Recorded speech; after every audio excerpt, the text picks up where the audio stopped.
Puis il est temps que la culture reprenne. C'est un enjeu économique, c'est un enjeu d'émancipation individuelle, c'est un enjeu social, c'est un enjeu humain tout simplement, c'est anthropologique, nous sommes des êtres culturels.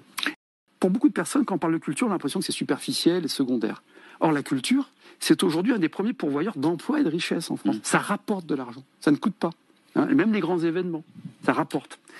C'est véritablement un outil, ça fournit ça rapporte plus que l'industrie automobile française en création de PIB.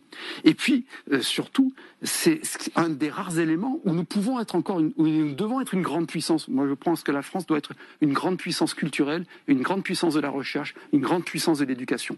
Ça, c'est pas démesuré de le dire. La France a quelque chose à dire. Une culture française existe.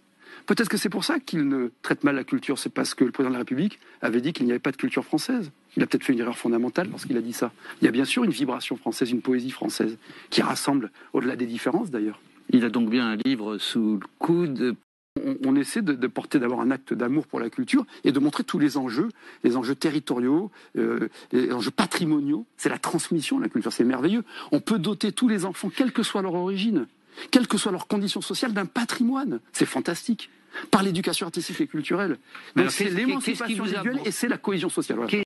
Le sport et la culture, c'est ce qui permet de se constituer en individu et de prendre confiance, d'échapper au déterminisme social, et notamment la culture, et de savoir d'acquérir un langage qui nous permet d'évoluer dans des univers différents. Et moi, objectivement, c'est peut-être ce qui manque aussi à ceux qui nous dirigent, c'est que pour eux, la culture, elle était évidente.